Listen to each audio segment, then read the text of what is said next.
people tell Andrew Holness to go. Make us see 50 people can tell him to go. All of the people who want him to go, come and go. But if you want him to stay, come and stay. But if you want him to go, come and go. If it is time for Andrew Holness to go, come and go. If you want him to stay, come and stay. 100 people like this video. We have some very serious matters to talk about in this report, in this segment. Will be coming up inside of Guidance Saturdays. You understand me? Alright, video will be played for you coming up in this report, everybody. Alright, now it is now my opinion and this facts, breaking news, chilling details that I'm about to share with you right now, people. Places the Prime Minister in some very serious problems. You understand me? Alright? Now, based on what I'm seeing here right now, there is a target, and that target is for him to vacate the office of Prime Minister. The opposition and many other persons now are saying that in for pack it up, we will discuss in Jamaica. You understand me? Okay? Now, he gave a speech recently, which I'm going to play for you. The Prime Minister, according to what many Jamaicans say, now time is up. You understand me? This Prime Minister doesn't care about the people, according to the people of Jamaica. And I need to see where people are saying that they regret voting for Andrew Holness. Literally. They regret it.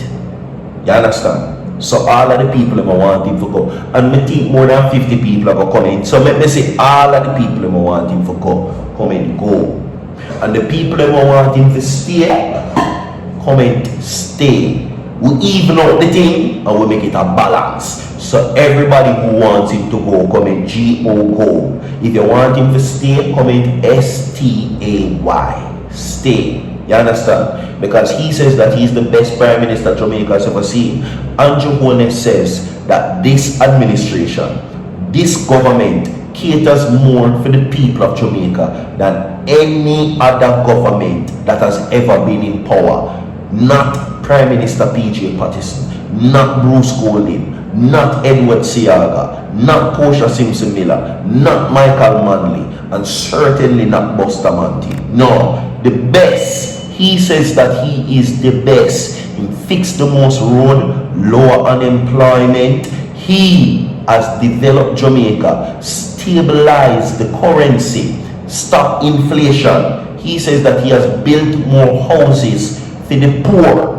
He says that his government is responsible for that. You understand? And under this government, Jamaica is the best that you have ever seen. Okay? Is that true? We're going to talk about it and what he has to say pertaining to that. Some people are say stay, some people are going to say go. Like the video and tell me which one of them don't want to watch this. Accepted the invitation to speak at this event. I did not know that there would be an incident in St. James that would shine a particular light on the JCF. And since then, I have received letters, emails, messages from average citizens asking me to comment on the matter. It is indeed a matter of great public concern. I have been deliberately silent on the matter up until this point because as Prime Minister, I cannot and should not make statements that are not properly thought out. And in the immediacy of an event, sometimes we can make statements that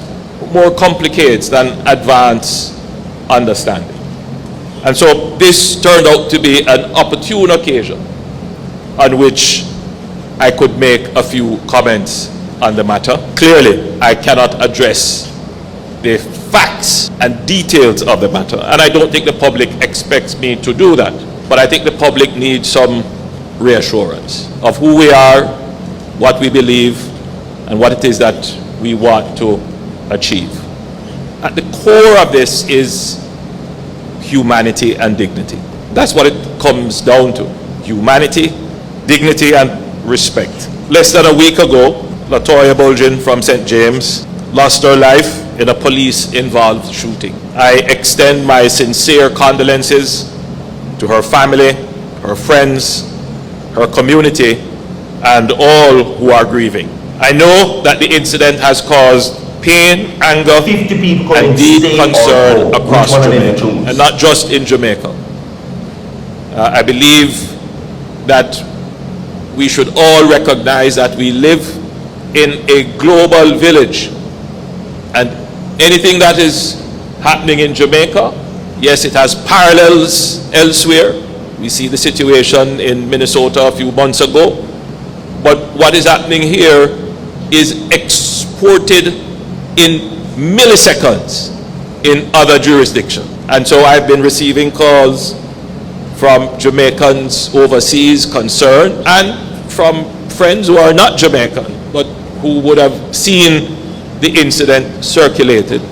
And they are also concerned. First, I'm happy that the matter has been swiftly addressed by the police high command, that the officer involved has been interdicted, and there is a process of investigation that is ongoing. One of the things that Jamaica can be proud of is the establishment of a mechanism to independently investigate officers of the state when in the course of their duty a life is taken.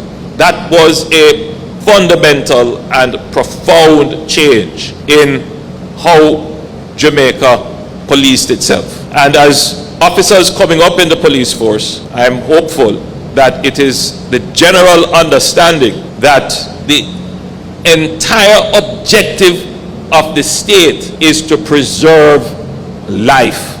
I want that to be the default position. We do not pay taxes to fund the police force for the police force to be the instrument that takes life, or for any arm of the state for that matter. The objective is for the police force to preserve and protect life. When you go out on your duties and your operations, the default position must be, we are going to protect and serve and preserve. There are some who go out with the default position that they intend to take life. But you as leaders, you must quickly identify those and correct that false notion that they have. Indeed, that is your core duty as leaders. And therefore, having INDECOM established, sent a clear signal that the state of Jamaica and the agents of the state of Jamaica will be held to account for the unlawful taking of life. And any police involved shooting or killing will be independently investigated to give assurance to the public that the state is not a purveyor of violence, and indeed not a purveyor of the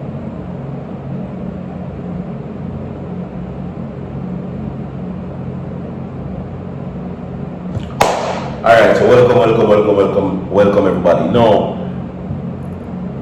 it not say one heap and not really, and it tells you that this Prime Minister doesn't care about the people. Now, in that recent speech a while ago that you heard, it's one thing that come to mind. This government doesn't care about the people. Only reason. And I tell you what about the speech which you just heard. No, I will reiterate what it is. The perfect opportunity a while ago was given for the Prime Minister of this country, the leader of the government, leader of the Ministry of Education, leader of the security force, the leader, to properly tell the people of Jamaica and to articulate well what is their stance on proper policing and the measures that should be taken about body-worn cameras.